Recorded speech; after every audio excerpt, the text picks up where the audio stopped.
Ibu Bapak, sekali lagi dalam situasi pandemi, lembaga mengeluarkan kebijakan kalau tidak salah untuk 1-2 pertemuan di awal perkuliahan semester baru ini, semester genap ya, dikeluarkan kebijakan melalui daring atau secara offline ya, secara online begitu ya, sehingga mohon Ibu Bapak juga memaklumi. Karena apa? Karena kita harus mengikuti juga aturan yang tentu ditetapkan oleh pemerintah, dalam hal ini melalui pemerintah daerah ya. Garut sudah mengeluarkan kebijakan sampai tanggal 27 untuk sementara diselenggarakan seluruh kegiatan termasuk bidang pendidikan melalui bekerja di rumah ya, tentu dilakukan secara daring, sehingga kami walaupun perguruan tinggi tidak secara struktural tidak di bawah pemerintah daerah, tetapi secara domisili kita termasuk IP tentu saja ada di wilayah Kabupaten Garut, sehingga kebijakan pemerintah daerah Kabupaten Garut bagian yang harus diindahkan oleh kita.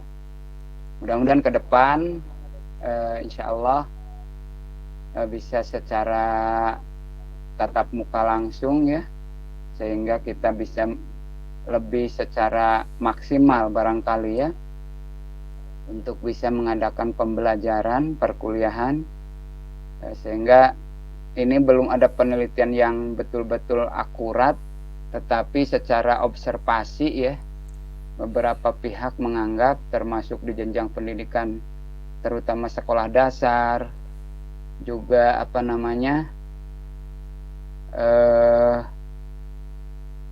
termasuk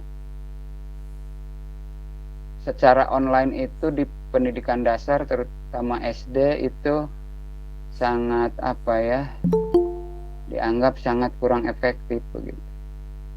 Termasuk kemarin Pak Dr. Agus memberi komentar bahwa pembelajaran perkuliahan menyangkut pembuatan proposal katanya kurang sesuai dengan ketentuan yang berlaku karena perkuliahan penuh secara daring.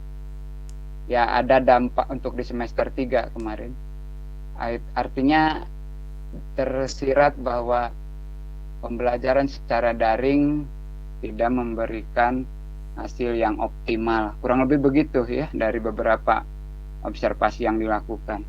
Ya, oleh karena itu sekali lagi kita berharap mudah-mudahan pandemi segera berakhir dan kita dapat melakukan perkuliahan secara tatap muka sehingga diasumsikan akan memberikan dampak yang lebih maksimal terhadap hasil perkuliahan yang dilakukan. Baik Ibu Bapak, tadi saya sudah mengirim slide ya, gambaran umum. Saya pikir itu bisa dijadikan landasan dalam perkuliahan 1 semester ke depan. Ibu Bapak, tentu saja secara aturan main kita akan menyelenggarakan perkuliahan baik secara daring maupun nanti secara luring, tetap harus mengikuti aturan main seperti berikut. Misalnya ketentuan kehadiran. Nanti ini hostnya siapa nih hostnya? Pak Iwan? Ibu Nur? Yang menjadi hostnya siapa?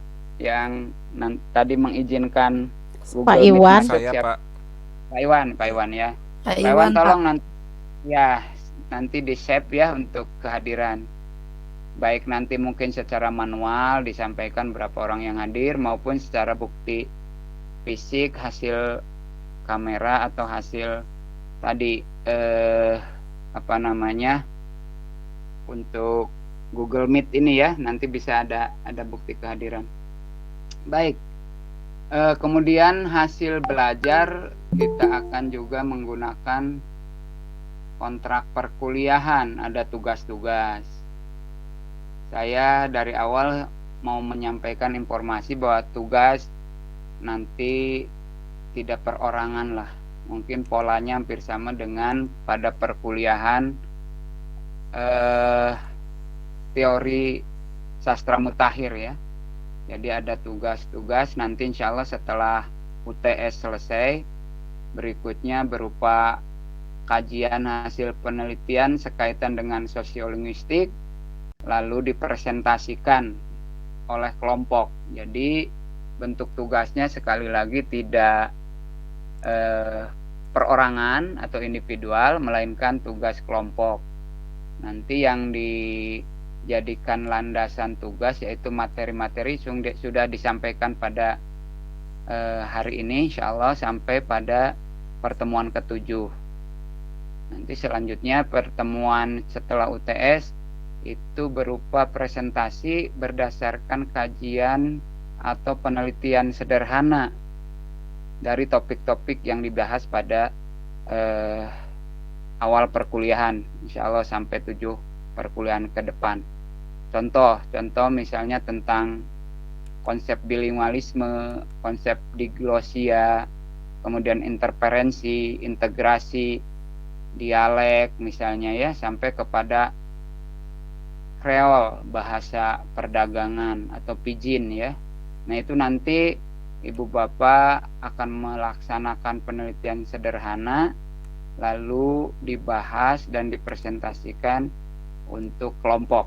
Insya Allah nanti lebih mudah lah kalau berkelompok ya. Nah itu artinya kita tadi ketentuan kehadiran, hasil belajar, tugas-tugas. Hasil belajar dimaksud dengan indikator ujian tengah semester dan ujian akhir semester.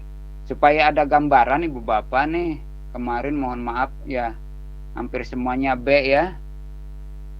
Sebenarnya Ibu Bapak sangat berpeluang untuk memperoleh A.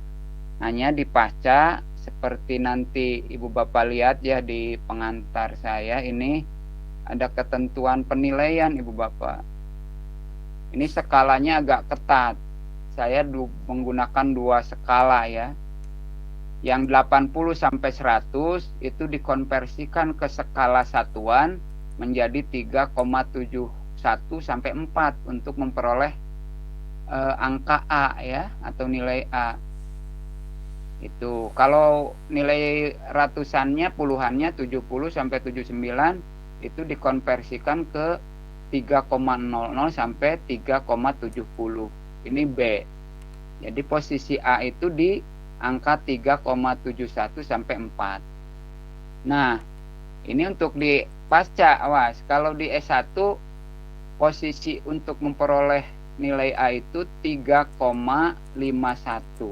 Jadi agak tinggi.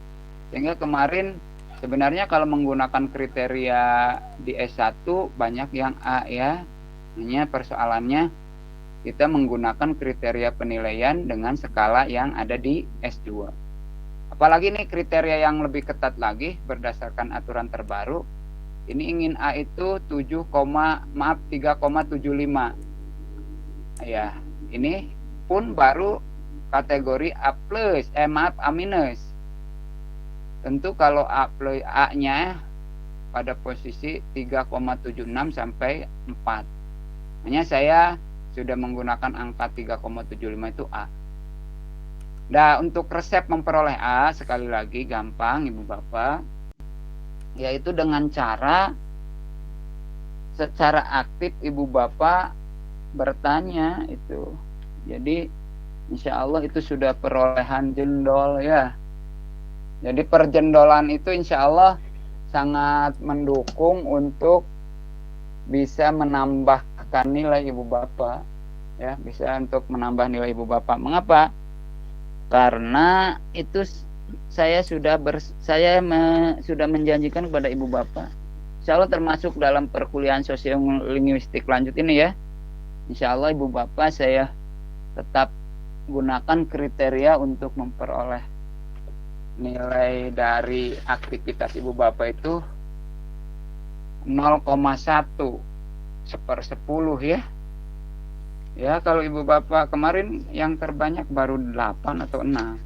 Kalau Ibu Bapak mendapatkan 20 saja itu sudah angka 2, itu sudah diperoleh ya. Jadi insya Allah Ini bagian dari memperoleh pundi-pundi, yaitu terserah direspon oleh ibu bapak seperti apa. Yang jelas saya tidak hanya melihat penilaian dari UTS UAS, juga tugas, kemudian juga kehadiran, juga dari aktivitas selama perkuliahan. Insya Allah itu sudah ada penilaian ya. Insya Allah itu kalau UTS-nya dapat 3, ibu bapak bertanya 10 kali, itu bisa jadi 4 saya tambahkan. Karena tadi 3 tambah 10 kali berarti dari 1 kali 0,1, kalau 10 kali menjadi 1,0. Tambah UAS-nya misalnya 3 sudah 4. Itu sangat membantu. Termasuk mohon maaf kehadiran ya. Kehadiran itu skor maksimalnya 4. Kalau yang kurang 1, 2 berarti 3,75 atau 3,80-an begitu ya. Ini kontrak awal untuk perkuliahan mata kuliah ini juga hampir sama. Ya, selanjutnya ibu bapak, ini daftar pustaka yang bisa ibu bapak jadikan rujukan, silahkan. Untuk mata kuliah sosiolinguistik lanjut, ini ada buku sosiolinguistik karangan Abdul Khair dan Agustina ya, silahkan. Saya pikir ini edisi Indonesia, sosiolinguistik perkenalan awal, penerbitnya Rineka Cipta Jakarta. Ini dapat dipakai untuk rujukan memahami konsep-konsep terkait dengan sosiolinguistik. Yang kedua, saya gunakan juga buku saya ini, agak baru tapi tidak terbaru ya, mudah-mudahan berikutnya bisa terbit untuk buku yang baru. Ini Hasim A alias dari Abdul Hasim ya, 2020, serba-serbi bahasa Indonesia dari bonek hingga becak kayu, pelengkap bahan perkuliahan bahasa Indonesia di perguruan tinggi. Penerbitnya Bandung Manggu ya, cetakannya Manggu. Halo ibu bapak, masih terdengar suara saya? Masih bapak. Masih Bapak. Siap jelas Bapak. Menyimak. Soal ibu bapak posisinya seperti apa, saya silakan saja. Barigo golehan juga tidak apa-apalah. Kan yang mendengarkan telinga. Ya, mudah-mudahan lebih santai lah. Nah, buku ini sekarang saya wajibkan. Silakan beli di Shopee. Kalau beli langsung saya tidak dapat royalti. Kalau beli di Shopee insya Allah dapat royalti ya. Karena nanti terhitung sudah terjual berapa. Nanti saya share. Dulu juga sudah di-share. Berapa Pak tapi harganya? saya tidak coba nanti di Shopee langsung ya. Bisa dikirim Siap. nanti oleh saya ininya ya. 75.000 kalau Dan tidak kalau saya jual di Shopee saya dapat poin 1 beli buku gitu ya. Biar sekali-kali jadi diktator boleh ya. Halo Ibu Bapak, Sekali-kali, diktator Pak. itu boleh bukan- Bapak, boleh. Kalau Boleh, Ibu Bapak Pak. ridho, mudah-mudahan termasuk halalan thayyibah. Ya tidak terlalu mahal lah, artinya masih terjangkau Ibu Bapak. Diktator itu singkatan dari jual diktat beli motor. Beli motor Pak. Ya, jual diktat beli motor. Oh. Ya supaya nanti citasi saya naik. Citasi saya dalam arti kalau ini dikutip oleh Ibu Bapak, nanti saya dapat skor citasi. Kemudian juga royalti ada begitu ya. Tidak besar 10.000, 11.000 lah satu buku begitu. Kekabeli motor namanya.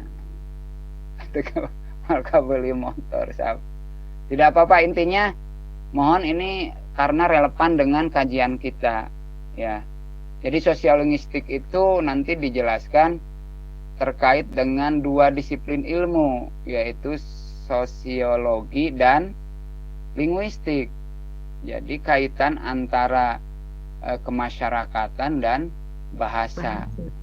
Nanti irisannya, singgungannya sebelah mana. Nah itu di antara dari buku saya ini yang serba-serbi bahasa Indonesia, insya Allah keterkaitannya banyak.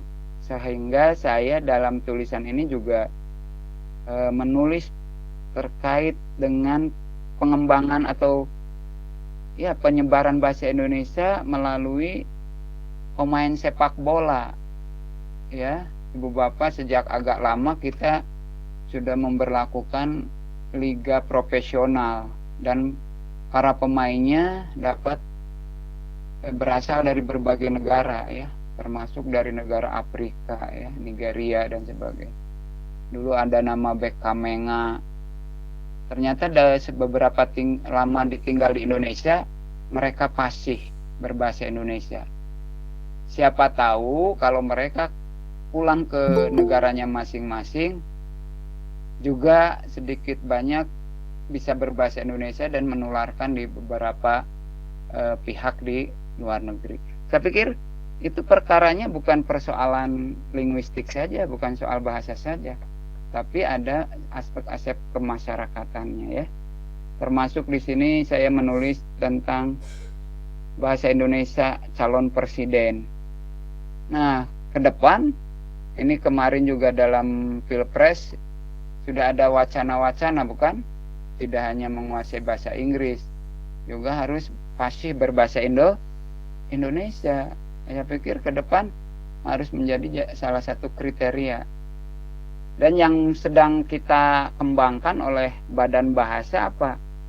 Ingin menjadikan bahasa Indonesia sebagai bahasa internasional. Juga saya tulis melalui artikel pada buku ini, yaitu apa? Bahasa Indonesia go internasional, bangga berbahasa Indonesia, dan seterusnya ya. Jadi saya menganggap ini untuk hitung-hitung iklan, buku ini memiliki kaitan erat dengan aspek sosiolinguistik ya. Artinya ada hal-hal yang terkait dengan perilaku dan perkembangan masyarakat dikaitkan dengan masalah-masalah bahasa. Ya, sehingga dalam jilid buku ini tertulis juga, selain itu dalam konteks sosiologis, bahasa Indonesia sejatinya tidak berkembang pada ruang hampa. Bahasa tidak berkembang semata karena eksistensi bahasa. Bahasa berkembang karena keterkaitannya dengan banyak hal dalam konteks kehidupan sosial. Dengan demikian, kehadiran pemain asing dalam arena sepak bola tanah air pun dianggap turut andil dalam penyebaran bahasa Indonesia di kancah internasional. Tentu saja upaya perluasan penggunaan bahasa Indonesia melalui jalur kelembagaan juga sesuatu yang niscaya ya, atau sesuatu keharusan. Contoh di sini lembaga seperti BIPA, Badan Bahasa Indonesia bagi Penutur Asing, ini sudah terbentuk di beberapa negara. Kalau tidak salah sampai 35 negara sudah punya satu lembaga yang mempelajari bahasa Indonesia. Nah, oleh karena itu boleh jadi kelak kalau penutur bahasa Indonesia sudah termasuk banyak, kalau saya hitung-hitungan secara sederhana, sebenarnya sudah ada penutur bahasa Indonesia ini kurang lebih 350 juta. Itu melampaui konon penutur bahasa Arab di dunia internasional. Dan itu bahasa Arab kita ketahui sudah menjadi salah satu bahasa internasional selain bahasa Inggris, tentu saja bahasa Mandarin dan yang lainnya. Mudah-mudahan kelak bahasa Indonesia menjadi salah satu bahasa internasional, sehingga kita mempunyai kemudahan dalam katakanlah mengembangkan ilmu pengetahuan, penelitian-penelitian, sehingga menggunakan bahasa Indonesia yang sudah diakui sebagai salah satu bahasa internasional. Itu salah satu politik perkembangan bahasa yang dikelola oleh Badan Bahasa. Dan kita juga sudah punya semacam undang-undang ya tentang bahasa bendera, kan itu ya. Dan ini sesuatu yang menurut saya membanggakan karena soal bahasa sudah diatur melalui sebuah undang-undang. Nah, ini menjadi landasan yang kuat bagi kita dalam membina dan mengembangkan bahasa Indonesia. Lanjut, ada satu bahasa atau literatur asingnya supaya ayah samaraan ya. Ini ada buku yang ditulis oleh Hudson. Tahunnya agak lama, ini 1985 dengan judul Sociolinguistics ya. Diterbitkan di Cambridge, London, juga di New York dan di Melbourne, Sydney ya. Nah, ini buku ini silahkan dimanfaatkan juga. Insya Allah saya punya. Kalau nanti secara langsung kita bisa bertatap wajah, dapat difotokopi lah ini sebagai referensi. Kemudian ada buku, bukan buku, ini Kamus Krida Laksana, Harimurti Krida Laksana ya. Kamus Linguistik, kalau tidak salah terbitan UI Press ini. Ya, kemudian buku karangan Panababan, judulnya Sosiolinguistik, Jakarta Gramedia. Kemudian juga ada buku Yusrusyana ya, Bahasa dan Sastra dalam Gamitan Pendidikan. Mengapa saya ambil? Karena di sini ada penelitian beliau ya tentang ya ada semacam interferensi hasil penelitian beliau dari bahasa Sunda ke dalam bahasa Indonesia. Interferensi itu bagian dari kajian sosiolinguistik. Barangkali itu kalau ada referensi lain yang mendukung silahkan, atau ibu bapak dapat berselancar mencari rujukan-rujukan yang bisa digunakan untuk pengayaan perkuliahan sosiolinguistik lanjut ini ya. Pikir itu, nanti ibu bapak saya beri kesempatan untuk bertanya, mungkin diberi keleluasaan setengah jam lah supaya ibu bapak punya poin atau punya skor jendol yang banyak ya. Baik, ini untuk pertemuan hari ini. Nah, untuk aturan main nih, ada yang bertanya nih, Pak, nanyakan ini sudah jendoli lah. Mungkin bertanya yang sederhana pun akan saya jendoli saja, karena itu sama saja pertanyaan. Pak sehat, Pak damang. Itu kan bertanya juga ya. Kata saya alhamdulillah kan begitu. Mudah-mudahan Ibu Oge sarehat, Bapak juga sarehat kan gitu. Jadi pendek kata insya Allah setiap apa yang Ibu Bapak respon ya, baik pertanyaan, pernyataan, komentar, silahkan itu menjadi hak Ibu Bapak untuk memperoleh apresiasi ya dalam bentuk perjendolan dijendol. Baik, saya pikir Ibu Bapak yang dulu pernah kuliah di Prodi Bahasa dan Sastra Indonesia pasti sudah mengenal kata sosiolinguistik ya. Ya.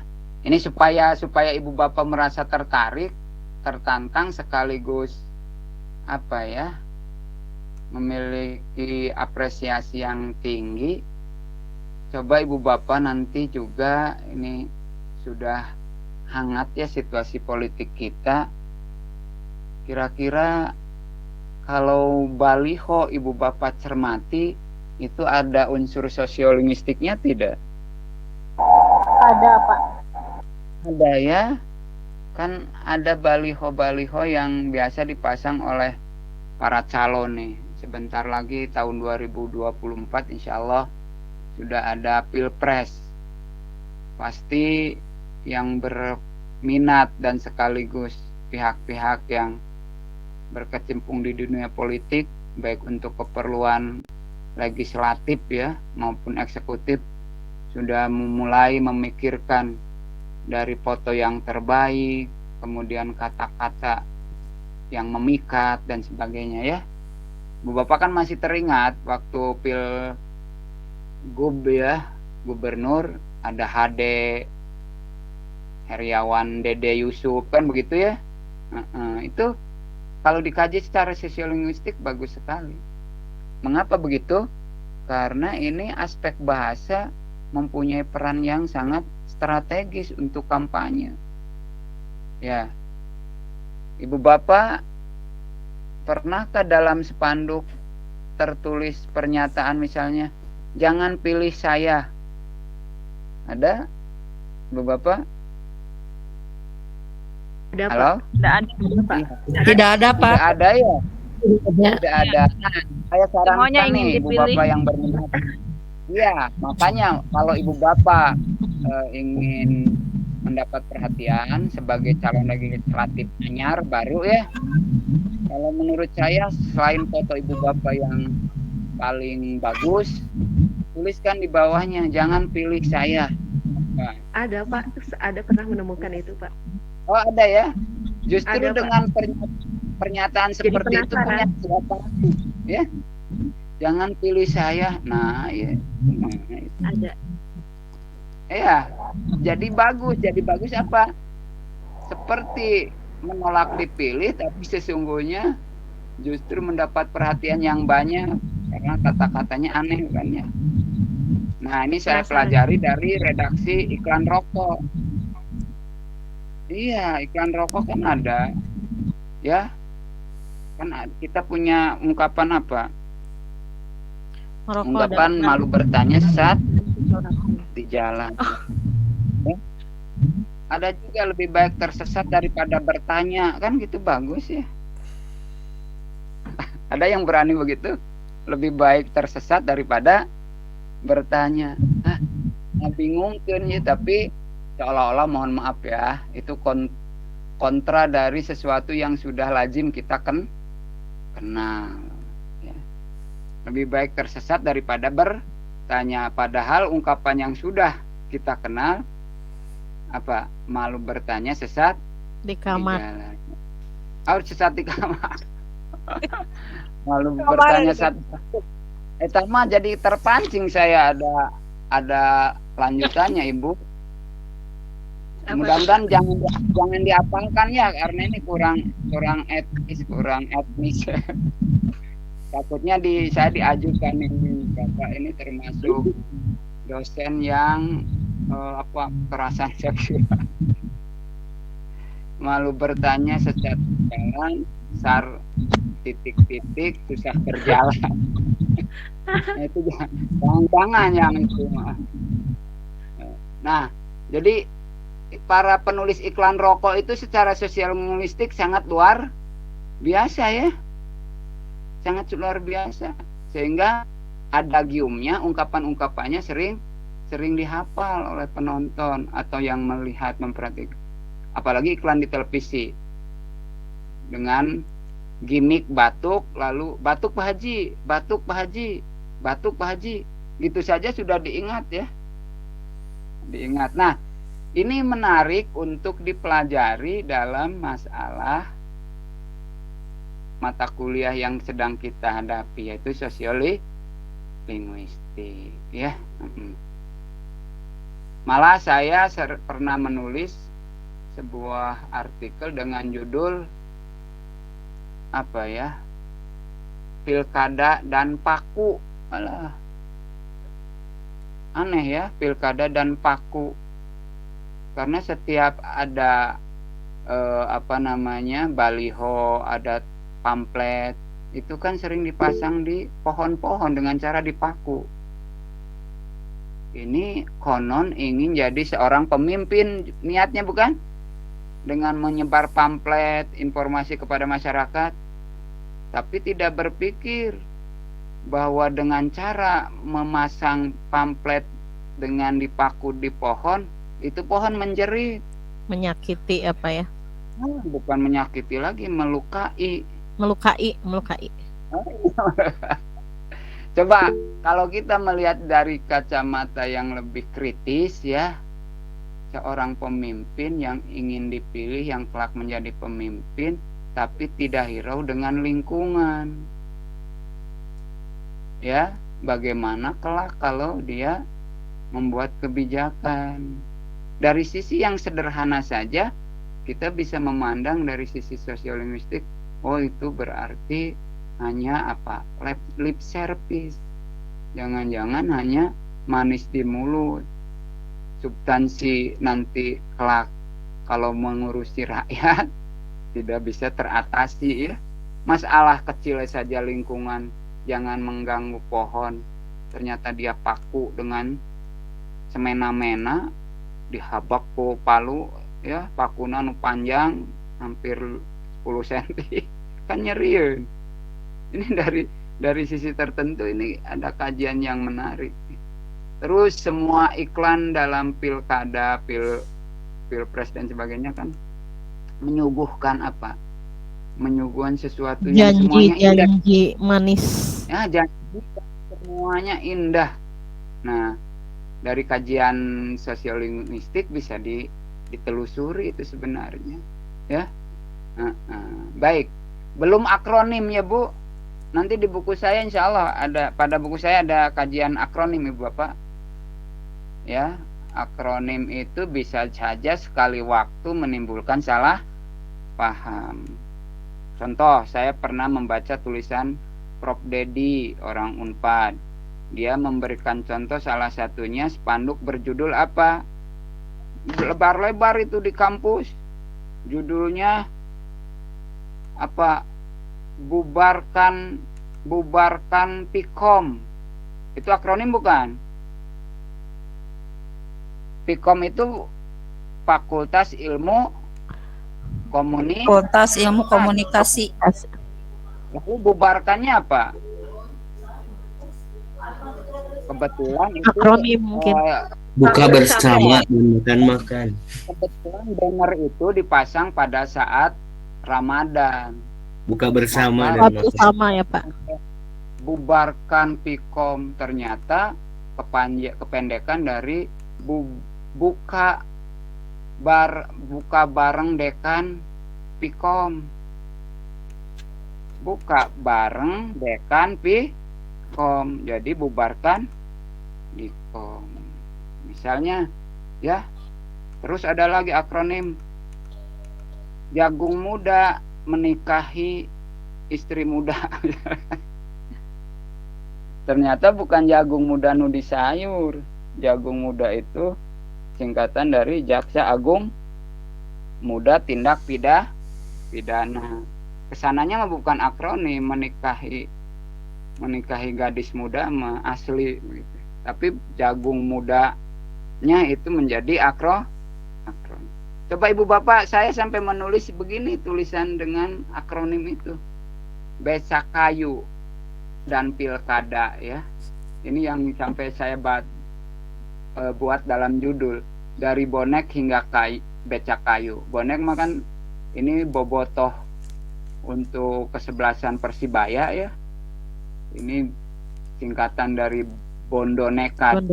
Jadi para pendukung yang tidak punya uang speser pun dia berani berangkat naik kereta. Ini pernah terjadi peristiwa yang menghebohkan. Rumah-rumah di pinggir rel kereta itu dilempari dan sebagainya. Nanti ceritanya bisa saya panjangkan ini ya. Karena ternyata bonek itu bisa diredam dan bisa diantisipasi dengan satu pandangan hidup yang sesuai dengan pantun. Gendang gendut tali kecapi, kenyang perut senanglah hati. Ya, pandangan seperti ini bagian dari apa?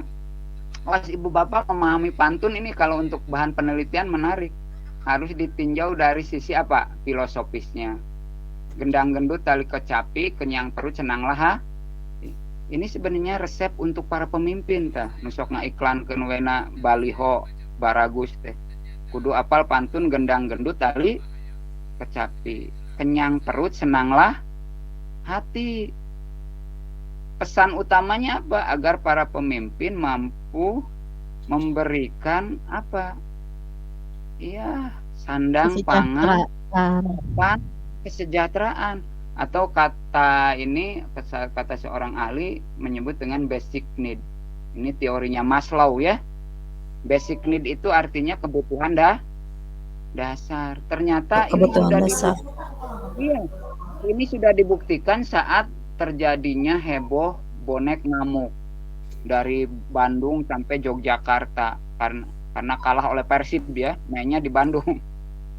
Ngamuk lalu di stasiun Tugu Yogyakarta ada orang yang paham pantun ini barangkali.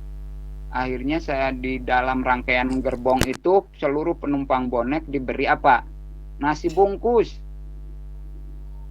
Setelah dari Jogja sampai Surabaya ternyata tidak ada peristiwa yang menghebohkan. Karena apa? Kenyang.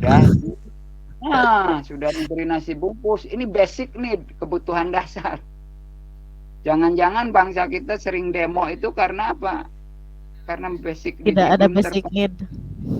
termasuk aina hese minyak ya. BBM hese minyak.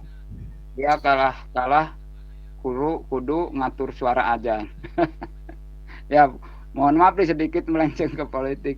Maksud saya tadi pantun tadi dari pantun saja kalau kita lihat dari sosiolinguistik dan filosofisnya ternyata ada pesan yang luhur ya.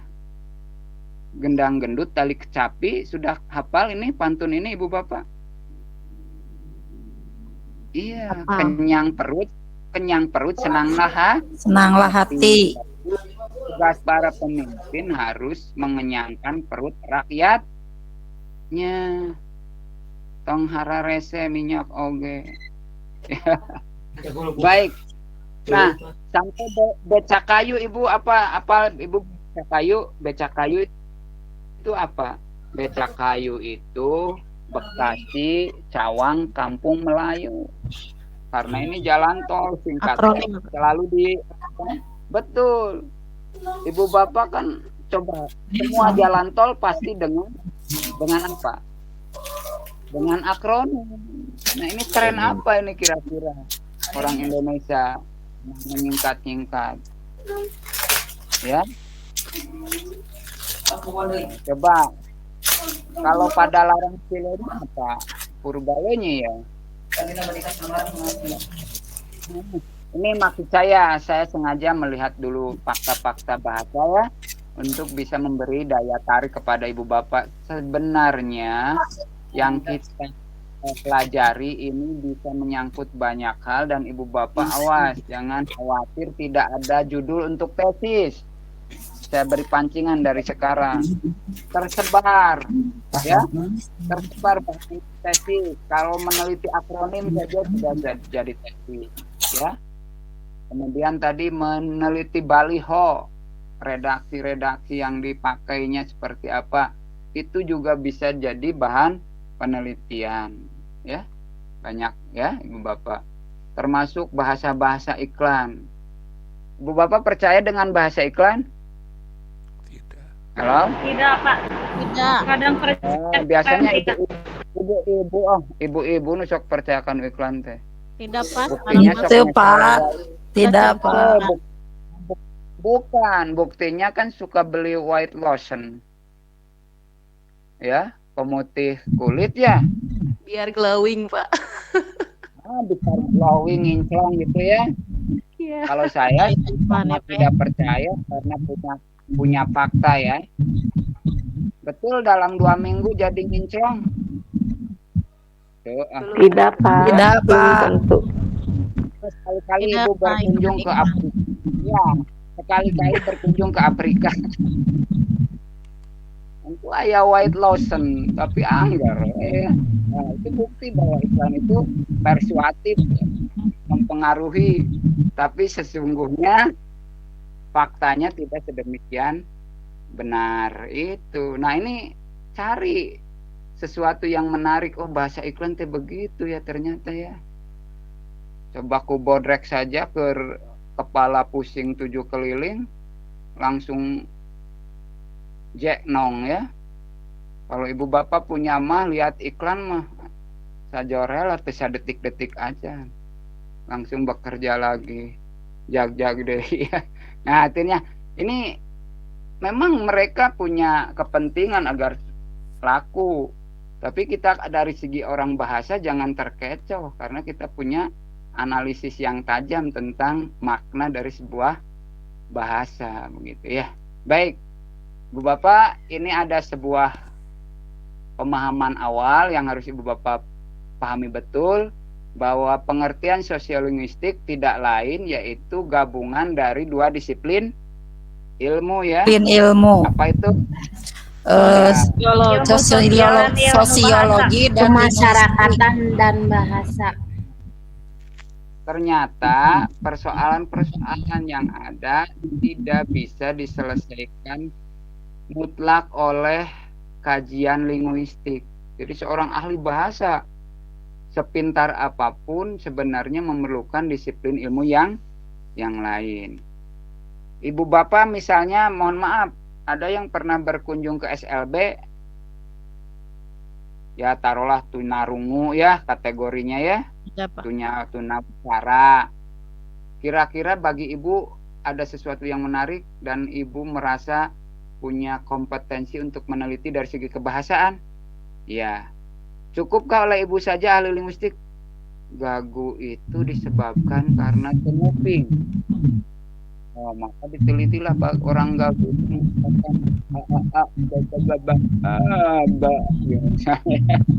Nah, ternyata ibu juga kalau mau mendalami harus bekerja sama dengan ahli lain, yaitu neurologi, ilmu saraf. Psikologi. Kalau tidak bisa ibu bapak hanya kajian linguistik saja. Ada yang disebut neurolinguistik. Neurolinguistik itu bidang disiplin ilmu neurologi dan linguistik. Jadi ilmu tentang saraf. Sementara linguistiknya ilmu tentang bahasa. Kalau kita meneliti ke SLB lalu mempersoalkan misalnya tentang ujaran orang-orang atau maaf anak-anak yang tunarungu, itu harus dibantu dengan disiplin ilmu yang lain. Nah, sosiologi kita tahu adalah ilmu kemasyarakatan, sementara linguistik adalah ilmu bahasa. Krida Laksana mendefinisikan sosiolinguistik sebagai ilmu yang mempelajari ciri dan pelbagai bahasa serta hubungannya antara para bahasawan dengan ciri dan fungsi variasi bahasa itu di dalamnya suatu masyarakat bahasa. Jadi di sini dapat dipahami bahwa sosiolinguistik itu ilmu yang mempelajari ciri dan pelbagai bahasa, hubungannya antara para bahasawan dengan ciri fungsi variasi bahasa. Nah itu, sehingga nanti ibu juga mempelajari ada diglosia. Diglosia itu ragam tinggi, ragam rendah. Mengapa itu terjadi?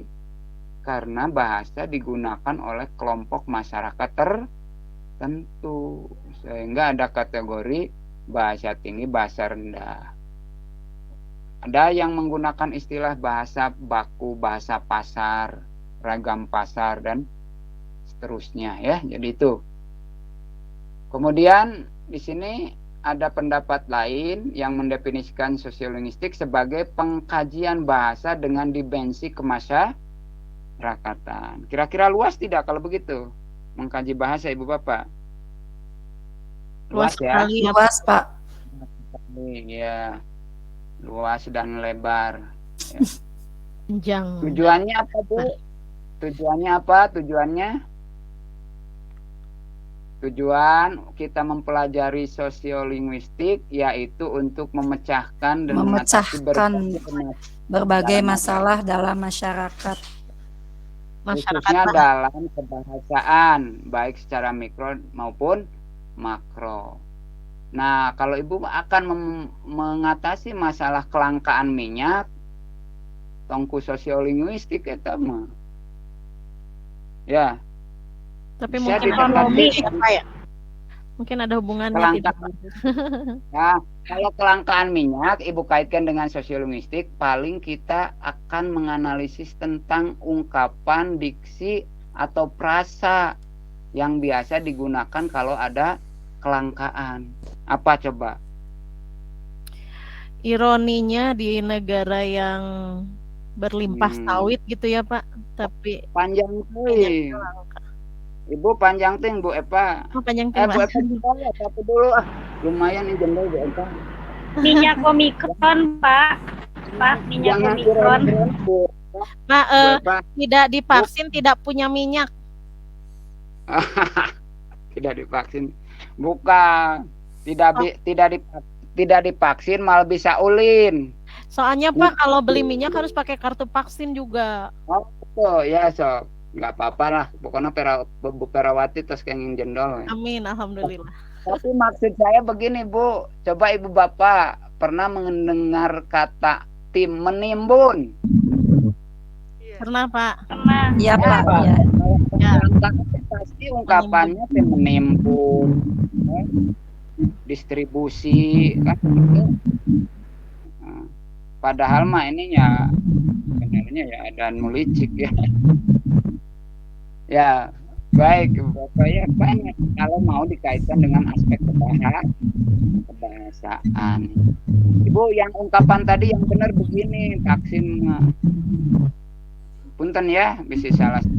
Katanya ada itu baliho. Candik vaksin mal bisa ulin. Aya Ulin. Teu vaksin teu ulin, Pak. Taur Kang Emil Pak. saya divaksin teu ulin. Teu vaksin teu ulin. Jadi vaksin untuk ulin ya Pak, bukan buat belajar. Ya, anu sosri vaksin. Ulin gitu. Kita mah logika bahasana gitu ya. Timun minyak yang sarakeun warga. Pak. Itu pisan. Ya. Atuh hikmahna mah kurang gunakeun we sistem model pertaisan Indonesia. Ini penuh emosi. Emosi pisan, ada kasus tersendiri. Ya Budini mah eta ku ieu cenah katanya nyerian ku ngantri tiap anjing. Waaskeun eta mah. Ya, kayak dikaitkeun jeung toa eta mah itu. Oh enggak Ibu Bapak lanjut ya. Supaya seger atuh da kuliah kudu siga di penjara manteng teh. Coba tujuan tadi untuk mengatasi masalah dalam masyarakat khususnya dalam kebahasaan baik secara mikro maupun makro. Coba secara makro Ibu Bapak apa kira-kira? Ibu Bapak pernah memikirkan seandainya bahasa banyak menggunakan akronim, bagaimana halnya kalau orang asing belajar bahasa Indonesia?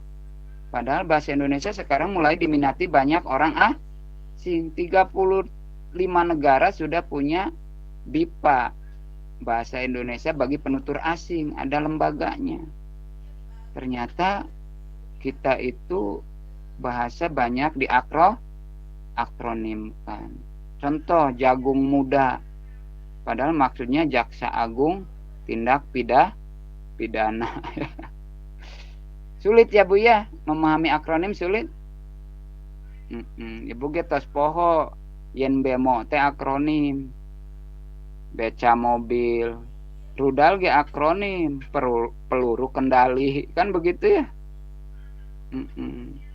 Nah itu, jadi kalau secara makro ya kita bisa mengatasi masalah sosiolinguistik ini untuk keperluan hal-hal yang bersifat lebih luas. Secara mikro ya kita paling tidak tahu bahwa bahasa itu memiliki, katakanlah tadi dari segi tentang ragam tinggi, ragam rendah. Mengapa begitu? Padahal katanya bahasa Indonesia itu lebih demokratis Ibu Bapak ya. Beda dengan bahasa daerah, contohnya mengenal undak usuk. Bahasa Indonesia mengenal kira-kira tingkatan-tingkatan? Tidak Pak. Tidak Pak. Hanya ada bahasa tinggi, bahasa rendah itu Pak.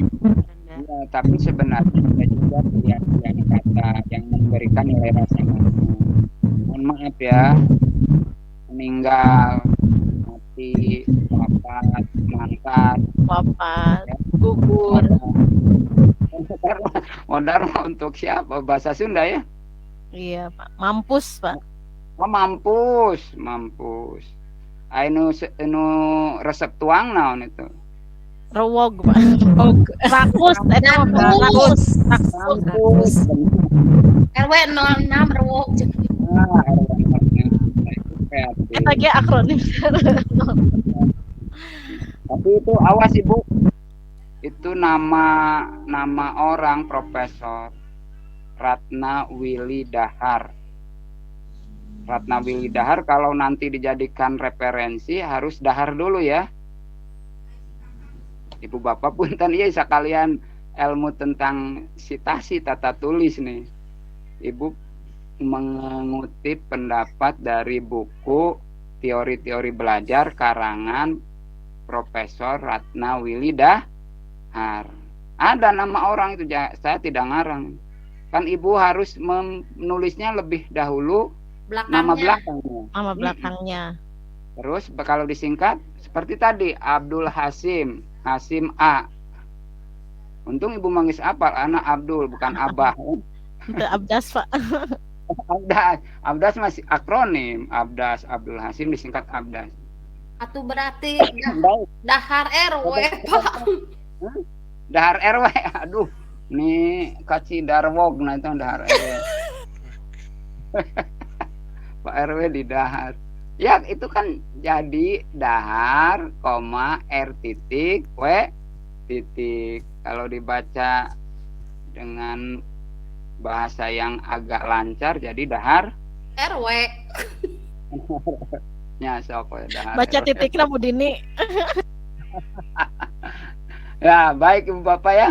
Itu persoalan gitu saja kan kalau tidak tahu ilmunya menjadi salah ya. Baik Ibu Bapak. Nah, ini kajian ya mulai sedikit ilmunya ya agak menjerok nih sedikit. Perhatikan. Menjerok, mendalam. Boleh disinonimkan menjerok, mendalam? Boleh. Salah. Nanti Ibu Bapak nonton sepak bola, artina kedudukan itu main bola sok aya Persib melawan Persija dengan kedudukan 3-2. Kedudukan jadi kacalika. Baik, ini De Saussure memberikan pandangan bahwa bahasa merupakan satu lembaga kemasyarakatan, Ibu Bapak. Jadi, mengapa dianggap lembaga kemasyarakatan? Ya, ada satu pranata, aturan main ya. Dalam bahasa ada aturan main, Ibu? Ibu. Ada, Pak. Ada, Pak. Ada, Pak. Ya. Coba contohnya apa, Bu? Aturan main dalam bahasa apa? Nih jendol nih lebar nih, baru Ibu Eva tadi. Contohnya apa? Ini Pak dalam raga bahasa teh kan ada yang ragam formal dan ragam non formal. Itu bukan Pak? Ya. Ya boleh. Ya misalnya Ibu Ai menganggap bahwa salah satu pranata sama dengan aturan ya. Pranata sosial itu artinya aturan-aturan yang berlaku. Bahasa juga begitu, ragam formal dan ragam non formal. Contoh, Ibu menulisnya metoda, padahal yang baku metode ya. Kemudian elit, padahal yang baku elite. Kan begitu ya. Karier, Ibu menulisnya karir. Kemudian apa lagi? Analisis, analisa. Itu yang salah-salah seperti itu. Risiko, Ibu nulis resiko. Baku itu Bu Ai, resiko. Kalau resiko tidak Baik. baku Pak. Ya, tapi kita sering menulisnya Resiko. karena emutna kanu resiko dapur. Resiko dapur. Caroge masih ana saalit. Padahal di zaman pandemi mah puguh seueur di bumi. Di bumi mangunyah terus kan? Mohon Sehingga Pak. minta resiko kanggo resiko dapurna ditaek. Ya, itu dari bahasa Inggris raise menjadi bahasa Indonesia jadi risiko. Itu yang kecil-kecil seperti itu pun Berarti bagian ragamnya dari dilihat dari Apa? alat ucapnya dan pengucapannya mungkin ya Pak. Maksudnya apa tak Bu Dini?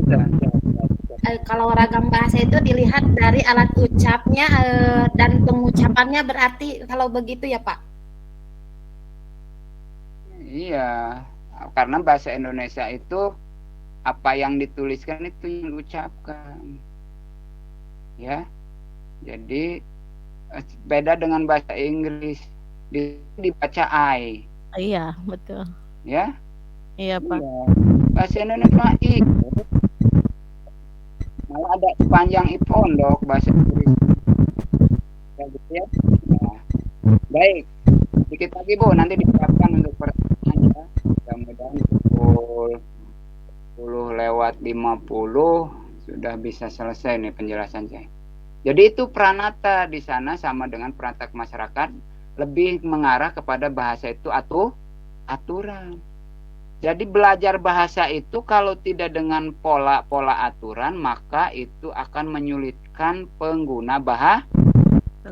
Ibu Bapak, barangkali sulitnya mempelajari bahasa Inggris dengan irregular verb. Kata kerja apa? Tidak beraturan. Beraturan dan Jadi tidak beraturan. Irregular yang tidak beraturan. Jadi kan begitu tidak beraturan.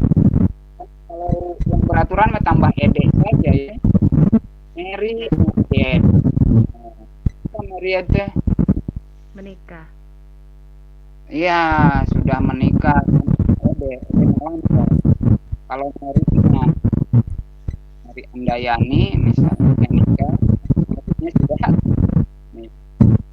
kan mudah dipelajari kalau regular verb, kata kerja beraturan. Irregular verb itu sulit dipahami. Bahasa Indonesia memiliki juga aturan lain.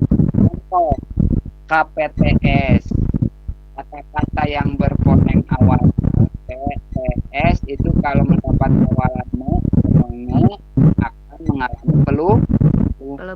Contoh apa? Ibu Bapak contoh apa? Coba KPTS lalu jadi memalu. Iya mengalami. Apa suaranya? Bapak ini gaduh suaranya, Pak. Bapak Ya, suaranya ada tidak yang- jelas, Pak. Timbul tenggelam suaranya, Pak. Sepertinya ada yang muka itu suara. Coba tutup. Sudah. Termasuk tutup mulut kita masing-masing. Saya rek balem. Sudah? Ditutup semua? Terdengar jelas suara saya?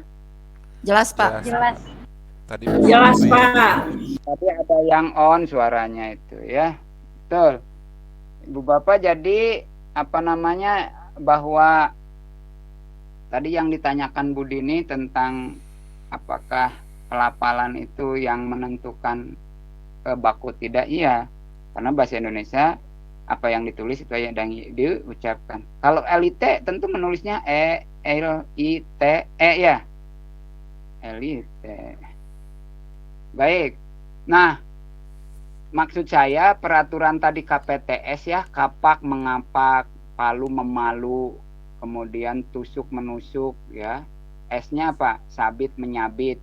Lulus semua. Jadi kalau Ibu Bapak menemukan kata berponem awal K lalu mendapat me, ya sudah, mengomunikasikan, memopulerkan. Populer mendapat awalan me jadi apa? Populer. Jangan jadi, iya jangan menjadi memomulerkan salah. Kan luluh ponem awal pada kata populer, jadi memopulerkan, mengomunikasikan, menaati, jangan mentaati. Ya itu, kalau itu sudah menjadi pola maka akan berlaku umum. Kalau menemukan kata dengan ponem awal KPTS, ya sudah berlaku begitu. Bagaimana Pak dengan mengaji dan mengkaji? Ini mah beda karena ada dua makna. Mengkaji, meneliti, mengaji, tadabbur. Jadi dua-duanya ya bisa digunakan. Memang kalau dalam bahasa pasti ada saja kecualian.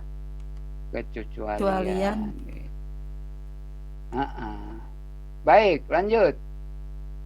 Nih, dalam konsep linguistik, bahasa merupakan alat yang berfungsi untuk menyampaikan pikiran, bukan? Lebih luas ada yang berpendapat, nih namanya Fishman ya, tulisannya Fishman, menjelaskan fungsi bahasa dari berbagai dimensi seperti dimensi penutur, pendengar, topik, kode, dan amanat pembicaraan. Ini sangat mempengaruhi. Penuturnya pejabat, tentu ini akan berbeda dengan penuturnya rakyat. Pendengarnya siapa, itu juga mempengaruhi. Topik yang dibicarakan apa, kodenya apa, dan seterusnya ya. Tuh. Baik, pertama dari sudut penutur, bahasa bersifat pribadi. Si penutur menyatakan sikap terhadap apa yang dituturkannya. Jadi ibu bapak, si penutur itu bersifat pribadi karena dia ingin menyampaikan sesuatu. Yang kedua, dari sudut pendengar, bahasa bersifat rediktif, artinya mengatur tingkah laku pendengar. Seringkali kita melakukan sesuatu karena ada informasi yang disampaikan. Kayak besok ayam minyak, kira-kira akan mempengaruhi tingkah laku pendengar? Pengaruhi, Pak. Sangat sekali mempengaruhi. Hudang jam 2, jam 3, darek ngantrina subuh jam 4. Berpengaruh ya, Pak. Berpengaruh dari sudut pendengar. Ya, kemudian ketiga dilihat dari sudut topik. Nah, ketika mendengar kata minyak, rame deh. Mengapa? Karena sedang langka. Ya. Referensi. Karena topik itu ujaran bahasa sebagai referensial. Maksudnya untuk membicarakan objek peristiwa yang terjadi di sekitar penutur. Ya, ketika dibicarakan kata minyak, pasti yang terbayang ngantri untuk sekarang ya. Ketika dibicarakan tahu, tempe, yang terbayang langka. Ya, kemudian bahasa dan kode yang digunakan berfungsi sebagai metalingual. Metalingual itu artinya sesuatu yang di atas bahasa. Ya, kode tadi juga kode itu ungkapan, mungkin gerak-gerik ya. Bu Bapak sudah mendengar kata kedelai saja sudah hubungannya dengan tahu ya. Bu Bapak betul ada hubungan antara kacang dengan tahu? Ada, Pak. Ada, Pak. Tahu kan terbuat dari kacang Buat kedelai. dari kacang kedelai. Ya, kacangnya kedelai begitu. Tapi menurut saya juga ini sesuatu metalinguistiknya begini Bu ya. Masa iya Indonesia harus terus mengimpor kacang kedelai begitu ya? Kan begitu ya? Padahal luas tanah pertanian kita bahasa Sundanya upluk aplak. Mengapa tidak dibuat lapangan kerja dari sektor pertanian? Jadi ironik ya, Pak. Untuk menggarap apa? Pertanian yang kedelai. berkaitan dengan perkacangan gitu ya. Dimaksimalkan Tapi ya perkacangan. Tapi metalinguistiknya jangan tinggi teuing kena jadi jorang. Terus bahasa digunakan untuk membicarakan bahasa itu sendiri, itu metalinguistik teh Ibu. Ya, maaf ini saya salah pengertian. Ini metafisik itu metalingual itu yakni bahasa digunakan untuk membicarakan bahasa itu sendiri. Ibu Bapak nanti kalau membuat tesis tentang akronim itu bidang bahasa bukan? Bahasa. Ditulisnya sarana untuk mengungkapkan Ibu Bapak misalnya tentang penelitian akronim oleh apa? Oleh bahasa. Jadi bahasa untuk mengungkapkan dirinya sendiri itu disebut dengan metalinguistik. Kalau bahasa untuk mengungkapkan tahu itu mah bahasa tidak dirinya sendiri, ada objek lain bukan? Nah, kalau Ibu Bapak meneliti tentang bahasa menggunakan ungkapan atau pernyataan melalui bahasa, itu bahasa berperan sebagai metalinguistik. Kelima, bahasa dari segi amanat, yaitu untuk menyampaikan pikiran, gagasan, dan pembacaan, baik sebenarnya maupun yang imajinatif. Sebenarnya berupa tulisan ilmiah, imajinatif berupa tulisan sastra. Nah, ini ruang lingkupnya cukup ini ya. Nah, baik. Kira-kira nih bahan pertanyaan nih. Tadi Ibu Eva, Ibu Ai Komalasari, Ibu Dini ya. Terus kalau ada peluang bertanya nih di sini nih. Saya mah bukan mau bertanya, tapi menceritakan pengalaman tentang sosiolinguistik bahasa, Pak. Ya, mangga. Sebentar dulu ya Pak Bu Dini ya. Ini fungsi utama bahasa kita kenal sebagai apa? Alat apa? Alat Komunikasi, Bapak. Jadi ada dua pihak ya. Pihak pengirim, pihak penerima, dan sarana bahasa yang digunakan. Mangga Bu Dini, kalau ada pengalaman apalagi Bu Dini, silakan. Pengalaman dari sosiolinguistik bahasa tentang kebahasaan, saya kan menikah dengan seorang TNI, Pak, di mana di asrama itu terdapat masyarakat dari Sabang sampai Merauke. Nah, tentunya dari segi kemasyarakatan cara bergaulnya, terutama suami saya ketika bekerja, itu tentunya bergaul dari orang dari Aceh, kemudian sampai Papua. Tentunya suami saya itu sekarang hampir mengetahui hampir 10 bahasa daerah lah kalau nggak salah gitu. Nah, mungkin itu pengaruh dari sosiolinguistik gitu. Sosiolinguistik. Aslinya orang mana?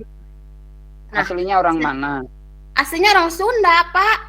Tapi dengan keadaan di asrama kan di TNI itu kan membaur dari Sabang sampai Merauke, dari orang dari Sabang sampai Merauke ada di sana. Tentunya sama-sama bekerja, tentunya tahu berkomunikasi. Jadi bisa bahasa Aceh, bisa bahasa Ambon, bisa Papua, bahkan Jawa dan sebagainya mungkin. Itu saya juga pernah mempelajari terutama ketika pulang Satgas, suami saya aneh ngomongnya, Pak. Logatnya logat Ambon, Pak. Ketika itu pulang dari Satgas, ketika pulang itu bahasanya bahasa Ambon. Saya juga 1,5 tahun itu tugas di Ambon, Satgas, pulangnya juga bahasa yang dibawa itu bukan bahasa Sunda yang sering kita gunakan, bahasa Ambon gitu. Nah, ini juga saya pernah belajar, mungkin ada satu kalimat. Siap? Nah, pengalamannya dipotong dulu contoh bahasa Ambon ini mungkin ya, beta kangen aneh gitu. Ya, ada sepaling lama tak jumpa orang semua tentu merasa kangen, bukannya begitu toh? Nah, itu saya juga pernah belajar seperti itu gitu. Mungkin itu pengalaman saya, Pak. Terima kasih. Tapi Bapak simpen rangsel dulu walaupun kangen beta gitu kan? Tong dicacandak rangsel. Ya, Ibu, ya terima kasih itu pengalaman ya, bahwa tapi tidak akan, masih terdengar suara saya? Masih terdengar, Pak. Masih, Bapak.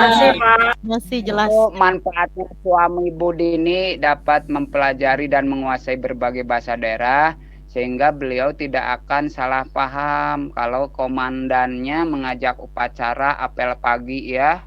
Kebetulan komandannya dari Medan. Letakkan senjata. Panusanes mah kalah ngajilati senjata.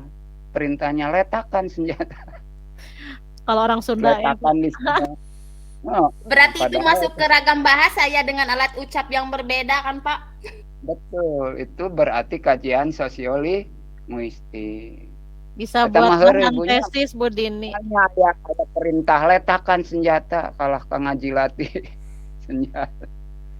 Ya, baik. Ibu Bapak, mungkin berikutnya ini saya selesaikan sedikit lagi ya, satu slide lagi. Intinya bahwa komunikasi sebagai katakanlah fungsi bahasa yang paling utama. Tapi tadi tentu dalam konteks kita mempelajari, mengkaji, tidak hanya sebagai alat komunikasi. Ada hal-hal yang penting lain. Komunikasi itu kan harus diterima oleh dua belah pihak. kemudian ada istilah kesantunan dalam berbahasa dan sebagainya ya. Oleh karena itu komunikasi bisa dilakukan melalui bahasa, sementara yang lain juga bisa sebagai alat komunikasi. Kalau gambar bisa sebagai alat komunikasi?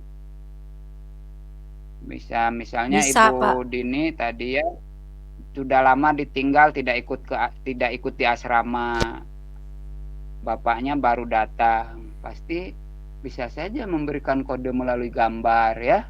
Nah, jadi gambar alat komunikasi tidak? Misalnya gambarnya ada bisa, Pak. jari yang disampaikan, ada mengepal tangannya lalu didekatkan ke bibirnya, itu komunikasinya ini nembe tugas lapar gitu ya. Petunjuk termasuk gerak Ibu ya, kinestik itu juga alat komunikasi. Mun ibu bapak aya nu meurepan, kira-kira itu petunjuk apa itu? Mun aya nu meurepan Ngajak gelut, Ngajak gelut, ya. ngajak gelut, Pak. maksimal lompat, ya maksimal lompat.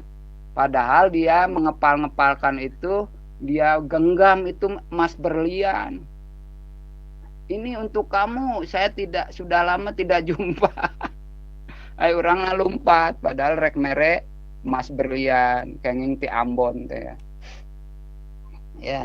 Dalam komunikasi bahasa terdapat dua macam, komunikasi yang searah dan komunikasi yang dua arah. Contohnya itu saya mudah-mudahan sekali waktu searah, sekali waktu dua arah. Begitu Ibu, selesai sudah ini materi untuk pertama lah. Banyak ya. Nah, selanjutnya enggak memanfaatkan waktu kurang lebih ada 20 menit. Kalau mau bertanya, menggali, mempersoalkan, termasuk apa sih sesungguhnya sosiolinguistik, sehingga kita bisa menjadikan itu bahan kajian. Nanti kalau mungkin bahan membuat tesis dan sebagainya ya, sehingga kita punya wawasan yang lebih luas kaitan dengan ilmu bahasa, juga ilmu kemasyarakatan. Ini yang tercatat baru 3 nih, saya ulang, Ibu Eva, Ibu Ai Komariah ya, dan Ibu Dini. Selanjutnya, Pak izin bertanya. ya, Boleh Pak? Bu Supi masih alih, Iya Bapak masih Pak. ya nami teh Supi alih. Betul Bapak. Silakan Bu Supi. Iya Bapak ini tentang kemarin mungkin saya pernah baca tentang nama yang akan diberikan untuk tol yang melintasi Garut. Kemarin kan sempat ada yaitu Cigatas, Cileunyi, Gede Bage, Tasik. Sementara Garut namanya tidak dimasukkan dalam akronim Bapak ya, sepertinya itu.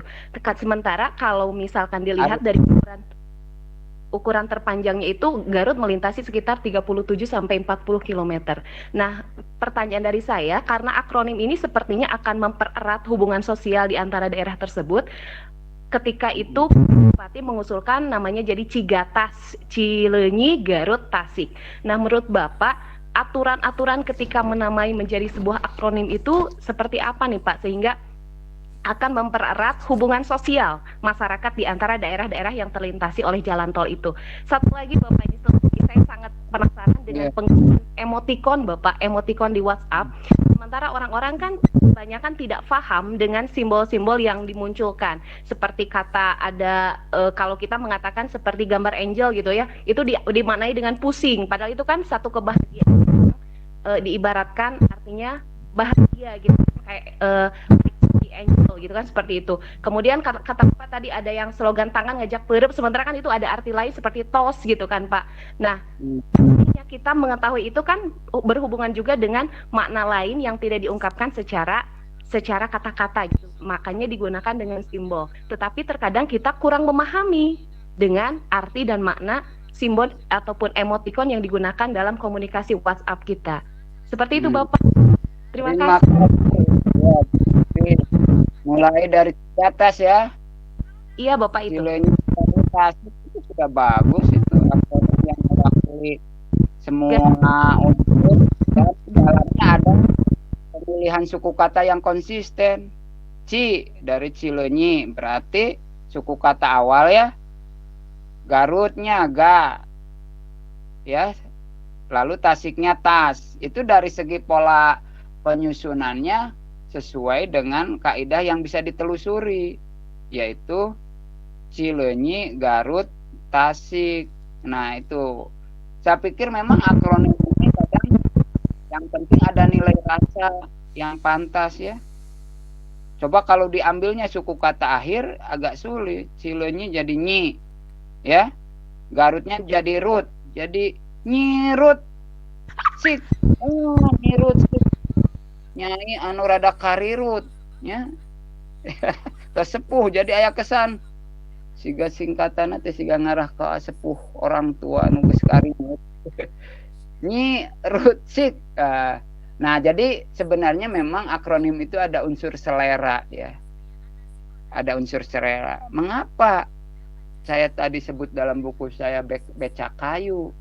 Orang akan sudah tahu kan beca kayu, sudah mengenal ya.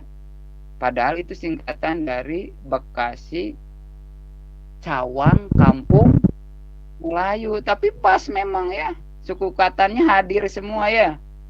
Nah, Cigatas menurut saya kalau itu mau dipatenkan, dijadikan nama jalan tol yang meliputi Cileunyi, Garut, Tasik sudah pas. Secara sosiologis tentu saja itu merasa ada keterwakilan. Walaupun Garut hanya diwakili oleh ga, Tasik oleh tas, Cileunyinya oleh Cigatas. Pelafalannya mudah? Mudah, Pak. Bandingkan dengan tadi. Nyi, Rut, Sik, Nyi Rut Sik, pasti itu menarik. Apalagi tadi yang lebih awal sudah daya tariknya luar biasa, beca kayu, sehingga saya tulis jadi artikel juga dimuat di pikiran rakyat. Nah, ini teh beca kayu teh kan. Ya, yang kedua tentang apa tadi emitikom ya? Iya, emotik Ya. di WhatsApp. Sebenarnya itu juga kita sekali dalam memahami. Contohnya, ini gegersekan ya, jelas. Ini suara saya jelas? Tak jelas, Pak. Nah, sebenarnya kalau kita memberikan emitikom jempol, itu jempol kiri itu, bukan jempol kanan. Sebenarnya kalau penafsiran lebih lanjut, asa terhormat ya jempol kirimu. Harusnya jempol kanan ya. Nah, ini Ibu, kalau hal yang bersifat simbol sebenarnya kajiannya oleh si Charles Sanders, seorang ahli linguistik kebangsaan Amerika. Beliau memberikan informasi bahwa kode atau tanda itu tidak hanya bahasa, termasuk warna. Ya, warna itu simbol bukan? Simbol, Pak. Warna kuning bisa berduka cita. Simbol, Pak. Ada triple light atau lampu itu ya, tanda berhenti, tanda siap, tanda berangkat, kita paham. Tanda dan penanda. Iya, lampu merah, liren. Ya. Ibu oge nuju merah liren. Liren naon apa? Terus mengapa ada bendera kuning, Putih, bendera putih, bendera kuning. bendera putih, tanda menyerah. Bendera merah naon? Tanda Berbodong. berani, maju terus, Pak. Dong, berbodong. Bahaya, Pak, bahaya. Tanda bahaya. Sebenarnya Bu Putri, ada hal yang disepakati secara umum, tapi juga ada simbol-simbol yang cara khusus. Coba Ibu Bapak, ini bisa juga dari satu negara ke negara lain ada yang memberikan tanda yang berbeda, simbol yang. Ibu punten, pami ngusap mastaka kanggo bangsa urang mah asa hina ya. Betul Ibu, Bu Supi. Kalau kita ngusap-ngusap mastaka lele, orang barat mah itu mastaka itu penghormatan. Iya. Penghormatan. Tapi kalau anggukan hampir sama ya. Baik di Indonesia, di Pamengpeuk, di mana, di Cijolang, di New York, di ya di Los Angeles. Kalau anggukan mah sama ya, tanda setuju. Nah, oleh karena itu mohon maaf, ini Ustadz siapa Maulana sering memberikan ilustrasi kalau sorbannya dijadikan ini selendang wanita kan. Banyak makna dia. Nah, betul ya. Dan itu juga dilakukan di negara-negara barat untuk ukuran memakai topi. Ya. Nya urang ge aya lah kopea rada dengdek tukang peuyeum. Rada kahandap ustad gitu ya. Ya. Kan itu ada. Nah, artinya bahwa simbol itu di satu pihak ada yang bersifat universal, ada sifat juga yang bersifat spesial. Kalau ada tadi salah tafsir mungkin juga. Tapi pada umumnya kalau ada jempol itu kita bangga, kita bahagia karena kita merasa dipuji, ya, diberi tanda jempol begitu ya. Tapi jempolnya tong banyak teh 5 mah rada ieu nya anggar ciga ngalecehkeun.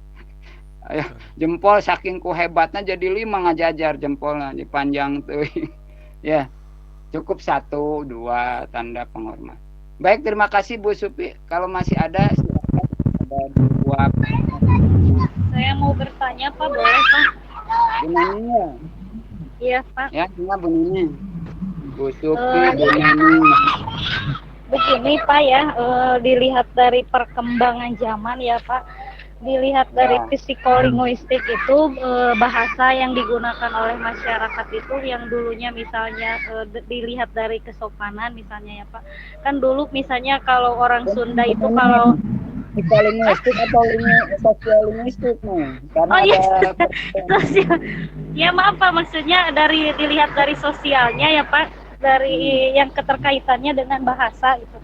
Kan zaman dulu kalau misalnya ada orang yang di pinggir jalan misalnya banyak, terus dari bahasanya secara perbalan non-verbalnya itu kan bisa digunakan Pak. Misalnya punten tapi badannya itu sambil bertunduk gitu ya Pak. Tapi kan kalau dilihat dari sekarang itu sudah jarang sekali seperti itu. Kadang di dalam hati itu takut keraguan bahwa nyebat punten saja itu takutnya tidak dijawab atau bagaimana. Terus tegur sapanya jadi berkurang. Terus tadi keterkaitan dengan pertanyaan Bu Supi itu kalau misalnya emot ya yang digunakan di WA. Kadang itu lebih ramahnya itu atau bahasanya itu digunakan dalam WA itu ekspresinya itu bisa dengan berbagai varian gitu Pak, kan banyak misalnya dari sedih atau apa. Tapi kalau secara nyata kadang itu senyum pun tidak gitu seperti itu. Apakah itu Pak dilihat dari sosialnya itu emang dari perkembangan zamannya itu dipengaruhi oleh hal-hal tersebut, mungkin itu Pak yang ingin saya tanyakan. Ya. Terima kasih Bu Neneng. Iya, yang kedua sama-sama Pak. Masih berkait dengan emetikom itu kadang ya kalau berlebihan kan juga ada unsur penghinaannya ya. Senyum, gambar anu nuju senyum, efeknya puntennya kuntuna ompong, waosna ompong. Ya, jadi siga ada unsur penghinaan ya. Ini senyumnya tapi pas merengeh bolong waosna gitu ta. Ya, jadi pikasirieu. Yang pertama tentang ada semacam tadi sinetik ya. Ada gerakan yang misalnya punten lalu sambil membungkukkan badan dan seterusnya ya. Saya pikir itu mempertegas ada perbalnya punten lalu membungkukkan badan itu sebagai rasa takjim sebenarnya. Itu yang sopan betul.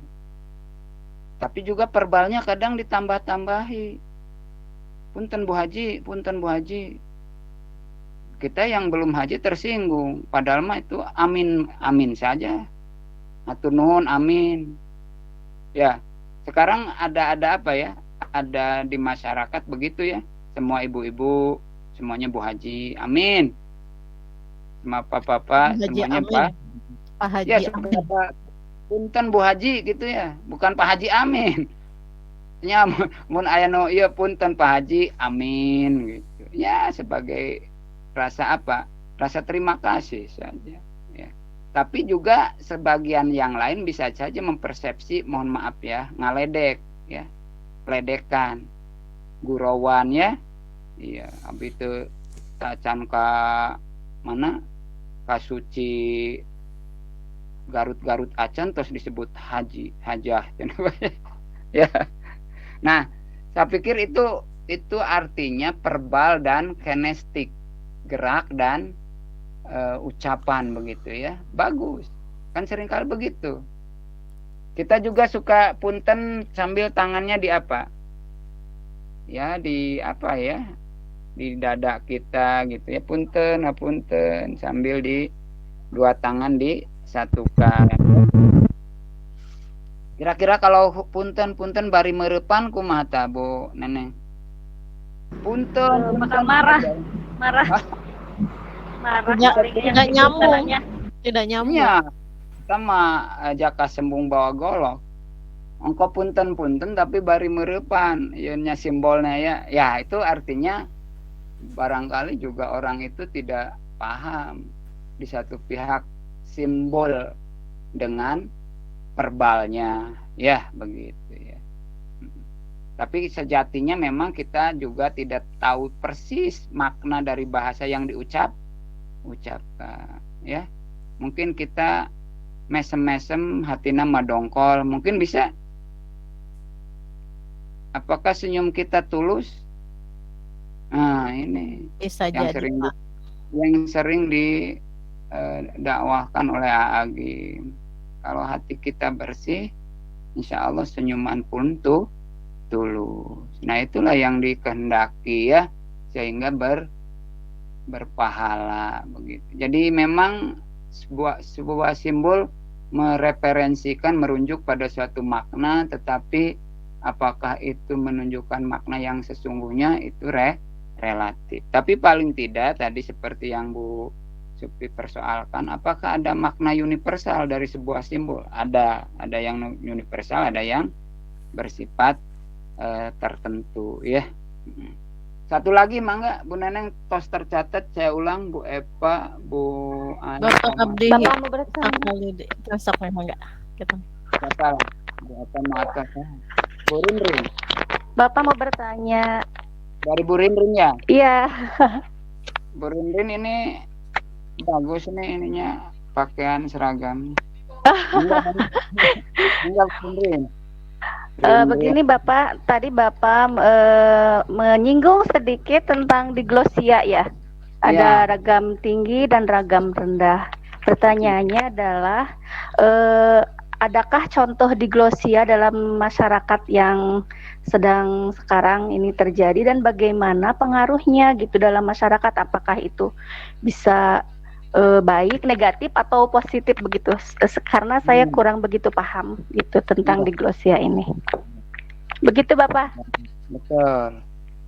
Ragam tinggi ini biasanya dimaknai ragam baku, ragam orang-orang terpelajar. Ragam katakanlah rendah itu diibaratkan dengan istilah kita ragam bahasa pasar. Ya, artinya bahasa yang digunakan sehari-hari. Bagaimana pengaruhnya? Ya, pengaruhnya dalam kehidupan sehari-hari. Jelas. Tentu kita harus dapat menggunakan secara tepat. Misalnya tadi ragam baku, ragam orang-orang terpelajar. Kalau kita gunakan di pasar ketika belanja, beli minyak, beli cabai, beli bawang, itu tidak tepat. Ya, berapakah harga 1 kilo cabai merah ini, Bu? Atau lengkapnya, Ibu? Sigana memali jawab kalau pertanyaan meser cabai ku bahasa baku gitu ya. Bagaimana, berapakah harga? Kan kalau pertanyaan harus ada partikel kah ya? Berapakah harga 1 kilo cabai merah ini, Bu, Ibu? Si Ibu nakalang aladangan lain. Ya. Cabai berapa, Bu? Berapa ini, Bu? Kan begitu saja ya. Itu sudah dianggap ragam rendah karena disamakan dengan ragam sehari-hari. Kan begitu ya? Sebaliknya kalau di tingkat tertentu misalnya di forum formal kita menggunakan kata-kata yang dipakai sehari-hari. Misalnya apa? Ngapain saya mau menjawab? Ya, males saya. Ya, apalagi tambah ke bahasa daerah Haroream. Misalnya ada pertanyaan dari murid kepada guru. Ngapain saya harus menjawab pertanyaan si lain, pertanyaan kamu misalnya, ya. Jadi ada terselip di sana ngapain dan sebagainya, itu menunjukkan masuknya ragam sehari-hari ke ragam formal. Itu tidak oleh karena itu mohon maaf, kita memahami tentang bahasa yang baik dan benar itu bahasa yang sesuai dengan fungsinya masing-masing. Kalau ragam formal harus digunakan pada situasi formal. Kalau ragam non formal termasuk istilah lainnya bahasa sehari-hari atau ragam non baku itu dipakai dalam kehidupan sehari-hari. Itu yang benar. Ya berinya. Terus apa kira-kira yang kalau kita misalnya menggunakan ragam rendah dalam buku, ya, itu akan mengurangi kualitas buku itu. Ditemukan misalnya mohon maaf, analisa, metoda, itu ditemukan beberapa kata saja. Ini akan dipersepsi kurang bagus dari isi buku itu. Karena berarti penulisnya kurang memahami kaidah bahasa baku. Apalagi konten ngapain ya? Dan seterusnya ya, kata-kata yang sehari-hari digunakan muncul pada bahasa yang digunakan dalam buku. Itu akan memberikan dampak yang kurang baik dari sisi kualitas. Saya pikir itu Bu Rinrin ya. Terima kasih. Iya Bapak, terima kasih. Tapi Pak sedikit. Jawaban saya Oh iya. didengarin oleh Bu Rinrin. Pak izin bertanya. Apa? Ini Bu Rinrin sudah atau Izin Bapak ada bertanya. hubungannya nggak di Glosia dengan kesantunan itu? Oh iya. Kalau kesantunan kajiannya ya.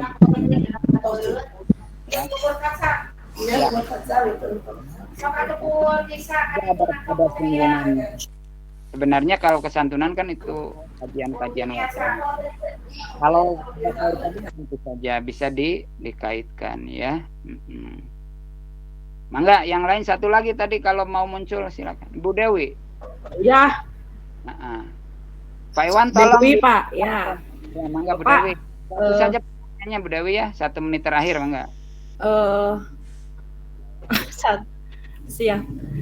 Tadi berdasarkan pertanyaan dari Bu Ninin dan penjelasan Bapak tentang cara pandang penutur yaitu ragam bahasa terpelajar ya.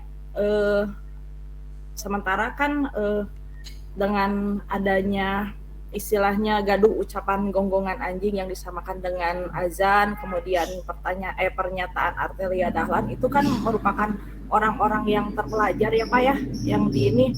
Sementara bahasa-bahasa mereka meskipun sedikit yang ini, tetapi istilahnya berakibat atau efeknya sangat besar bagi Indonesia khususnya. Nah itu bagaimana Pak cara menyikapinya? Nah, aduh, ini pertanyaannya sangat politis ya. Wah hebat nih Bu Dewi. Ya, itu makna dari bahasa baku sama dengan atau disejajarkan dengan bahasa terpelajar, orang-orang terpelajar, karena memang hal-hal yang formal diajarkan bahasa itu kan di jenjang pendidikan ya. Soal ada beberapa orang yang mengutarakan dengan kata-kata yang kurang pas, saya pikir ini pada akhirnya apa? Pada akhirnya bergantung pada masing-masing. Kadang orang dengan tingkat pendidikan yang tinggi juga kalau ada unsur emosi yang meliputi dirinya, kadang tidak terkontrol juga ya. Jadi ini yang dimaksud dengan terpelajar ini kriteria secara umum, biasanya orang-orang yang terpelajar dapat menggunakan bahasa ragam baku atau tadi istilahnya bahasa ragam tinggi. Ketika ada kekeliruan walaupun kita asumsikan orang-orang tersebut memiliki jenjang pendidikan yang bagus, itu artinya larinya ke persoalan personal. Mungkin terbawa emosi, kurang kontrol. Begitu ya Bu Dewi ya? Saya pikir cukup nih lewat 22. Iya Bapak. Mohon maaf ya. Mudah-mudahan tadi 2 menit terakhirnya ini menjadi pelengkap waktu saya hadir. Saya tadi hadir 10.40 atau 41 lah. Jadi pas sesuai jadwal. Mudah-mudahan hari ini terima kasih. menyenangkan saya, menyenangkan ibu-ibu, sehingga kita bisa membahagiakan orang, dan itu bagian dari pahala kita masing-masing ya Bu. Amin, amin Bapak. Dan tidak jenuh, insya Allah kalau minggu depan masih secara daring, mudah-mudahan kita bisa bertemu lagi dalam keadaan sehat walafiat ya. Amin ya Allah. Amin.